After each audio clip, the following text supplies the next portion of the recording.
Welcome to the interesting world. पृथ्वी कैसे बना, कैसे हुई पृथ्वी की उत्पत्ति, कैसी है पृथ्वी की संरचना, इन सभी सवालों का जवाब जानने के बारे में सबके मन में एक जिज्ञासा होती है। हम स्कूल में किताबों में भी यही पढ़े हैं कि धरती सूरज से निकला हुआ एक आग का गोला था, फिर ठंडा हो गया और फिर जीवन की उत्पत्ति हुई। आज से 5 बिलियन साल पहले अंतरिक्ष में कई गैस के मिश्रण से एक बहुत जोरदार धमाका हुआ जिसे बिग बैंग के नाम से जाना जाता है। इस धमाके में एक बहुत बड़ा आग का गोला बना जिसे हम सूरज के नाम से जानते हैं। इस धमाके के कारण धूल के कण छोटे छोटे पत्थरों के टुकड़े में बदल गए। धीरे धीरे ये टुकड़े भी गुरुत्वाकर्षण की शक्ति के कारण आपस में टकराकर एक दूसरे के साथ जुड़ने लगे। इसी तरह हमारे सौर मंडल का जन्म हुआ। कई मिलियन सालों के चले इस सफर में गुरुत्वाकर्षण शक्ति से ये सभी कण आपस में जुड़ती रही। उस 100 से अधिक ग्रह सूरज के चक्कर लगा रहे थे, जिसके कारण 4.5 बिलियन साल धरती का टेम्परेचर 1200 डिग्री सेल्सियस था और अगर धरती पर कुछ था तो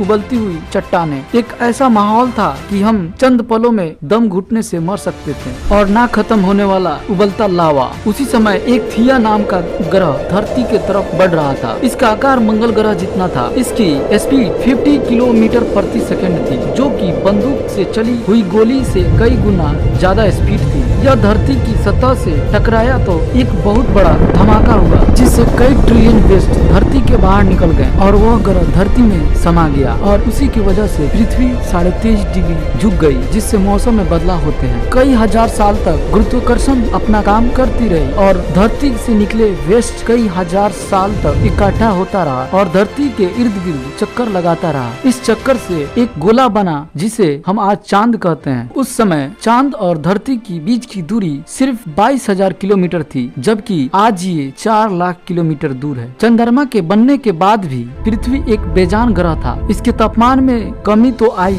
फिर भी इस पर पैर रखने लायक जगह नहीं था। हर जगह लावा और लावा से बना पहाड़ ही था। धीरे धीरे पृथ्वी ठंडी होती गई और इसका सतह ठोस होता गया, लेकिन नाइट्रोजन और कार्बन डाइऑक्साइड के कारण धूलों से पूरी तरह भरा हुआ था। लेकिन अभी भी पृथ्वी पर जीवन के लिए जरूरी चीजें नहीं थी और वो था पानी। धीरे धीरे समय बीतता गया। अंतरिक्ष से उल्का पिंड और छोटे पिंडों की बारिश हुई, जिसे द लेट हैवी बम्बार्डमेंट कहा गया और कई हजारों सालों तक एस्टेरॉयड की बारिश होती रही और ये एस्टेरॉयड अपने साथ बर्फ की परतें भी साथ लाए और पृथ्वी पर आते ही पिघलकर पानी बन गए। इससे पृथ्वी जलमग्न हो गया। यह एस्टेरॉयड अपने साथ सिर्फ पानी ही नहीं बल्कि खनिज, एमिनो एसिड और प्रोटीन भी साथ लाए थे। धरती पर उस समय छोटे छोटे द्वीप थे, मगर कुछ समय बाद धरती में कुछ मूवमेंट होने लगा और भूमि कई भागों में बट गई और पृथ्वी पर ज्वालामुखी विस्फोट हुआ, जिसके कारण पृथ्वी पर काफी मात्रा में कार्बन डाइऑक्साइड बन चुकी थी और इसी कारण पृथ्वी पर एसिड की बारिश होने लगी। इस बारिश के कारण पृथ्वी पर मौजूद कार्बन डाइऑक्साइड चट्टानों के रूप में जमा हो गया और इसी कारण वायुमंडल में कार्बन डाइऑक्साइड की कमी होने लगी और जिससे पृथ्वी के तापमान में भारी कमी आई। तब आया आइस एज। समय बीतने के बाद धीरे धीरे कार्बन डाइऑक्साइड बढ़ने लगा और पृथ्वी के बर्फ पिघलने लगे। तब एक वास्तविक पृथ्वी